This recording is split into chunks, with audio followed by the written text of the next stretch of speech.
$65,000 a year. For some, that's the ceiling of their dreams. For others, it's a starting point.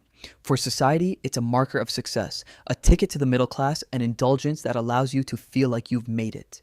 But what if I told you that this number is a lie? Not an exaggeration, not a rounding error, but a real cold-blooded accounting lie?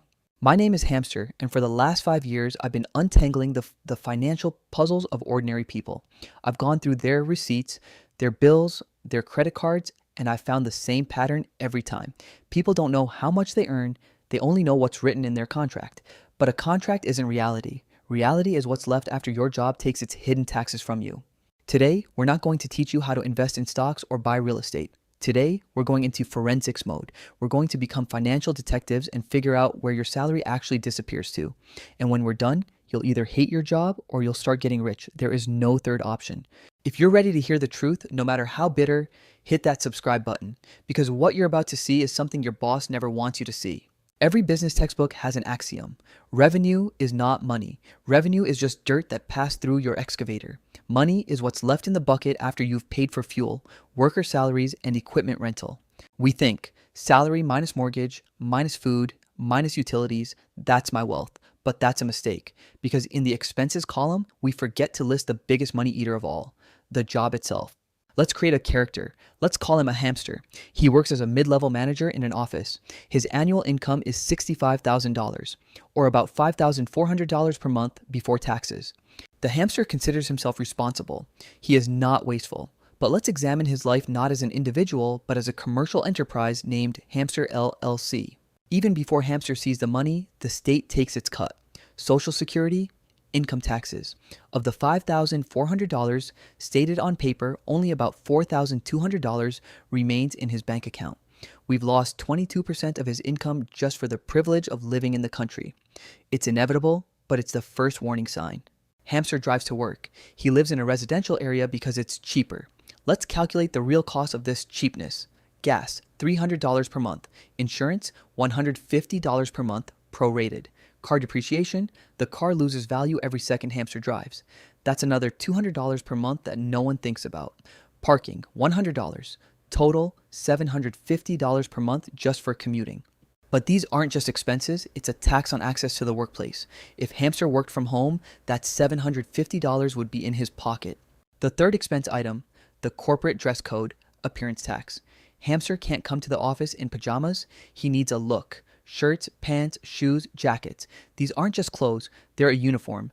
But unlike a welder who gets work clothes for free, Hamster pays for her own uniform. On average, maintaining an office wardrobe, shopping, dry cleaning, shoe repair costs another $200 to $300 per month. Fourth expense category, the time deficit tax, the convenience tax. Hamster works from 9 to 6. When does he pack a lunch? Never, of course. He buys his lunches through a corporate meal program. $15 a day, 5 days a week equals $300 a month. He doesn't get enough sleep, so he buys coffee on his way to work. Another $100. He is too tired to cook in the evening, so he orders takeout twice a week. Another $200. He is so busy that he has no time to shop around for better deals on phone plans or insurance. He simply pays more. Let's add it up. Logistics, $750, plus wardrobe, $250, plus lazy expenses, $600, equals $1,600 per month. Remember, Hamster took home $4,200, subtract $1,600 in work expenses. He's left with $2,600 for life. Mortgage, food, utilities, entertainment. His real income has dropped by 40% from just the first 4 taxes. But money is only half the equation. The other half is time. We think we work 40 hours a week. Let's start the stopwatch. 7 a.m. Alarm. Hamster doesn't wake up and start living. He wakes up to prepare for work, shower, getting ready, ironing a shirt. This isn't personal time. It's pre-shift preparation. 1 hour. 8 to 9 a.m. Commute to work. 1 hour. National average. 9 a.m. to 6 p.m. Workday. 8 hours plus 1 hour lunch officially. But lunch isn't freedom. He can't go to a movie. He sits in the cafeteria on her phone. It's paid captivity. 6 to 7 p.m. Commute home. Another 1 hour. 7 to 8 p.m. Shut down. He's home, but she's not here yet. He needs time to stop thinking about work, stop being angry at a colleague, have some tea, and just stare at the wall. This is rehabilitation time. Another 1 hour. 12 hours a day, 5 days a week, 60 hours. Hamster gets paid for 40 hours, but he lives for work for 60 hours. Listen closely. His nominal rate was about $30 an hour, $65,000 a year divided by 2,080 hours. After taxes and work expenses, his real monthly income dropped to $2,600. If you divide that $2,600 by the 240 hours he actually spends, we get $10.80 per hour. $10.80 an hour. That's the wage of a delivery driver or a fast food cashier. But Hamster wears a blouse, puts up with a boss, and has a degree. But there's another category of expenses that no accounting book considers. I call it the cost of soul repair. Work doesn't just take your time, it takes your energy. It leaves behind an emotional pit.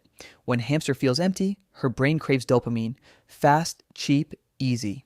First, digital anesthesia, subscriptions, Netflix, Spotify, streaming services, $30 to $50 a month. This isn't entertainment. It's a crutch to avoid feeling empty. Second, retail therapy. Had a bad day at work? Gotta treat yourself. Hamster buys trinkets on Amazon, another cheap shirt that will hang in the closet. $100 to $200 a month goes to plugging the holes in his self-esteem. Third, food as a drug, not just food, but treats. Cakes, pizza delivery on Friday, expensive chocolate, another $100 to $150. He spends this money not because she has it, he spends it because he's in pain. This isn't the cost of living, it's the cost of licking the wounds inflicted by work. Add another $300 to $400 per month.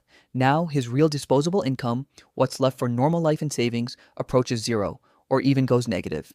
Logic suggests you need to earn more, but the system is more cunning. Imagine Hamster gets a promotion. Now he's a department head with a salary of $85,000. Hooray? Let's do the math. With the promotion come new taxes. The status tax. He needs to look even more expensive. Instead of Zara, now he needs something more upscale.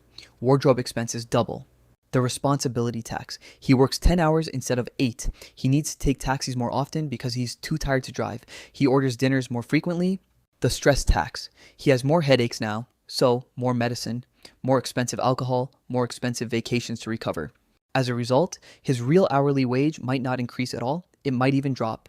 He's working more, spending more, and has no more free time or money than before. He just moved to a more expensive chair in the same prison. This conversation can be depressing, but I'm not here to make you hang your head. I'm here to give you a master key. Knowing your real wage is a superpower. It's X-ray vision that sees through price tags. The next time you want to buy something, ask yourself not how much does it cost in dollars, but how many hours of my life does this cost? A new iPhone for $1,000 with your real wage of $10 an hour means 100 hours of work. That's 2.5 weeks of your life sold into slavery. Is it worth it? Step 1.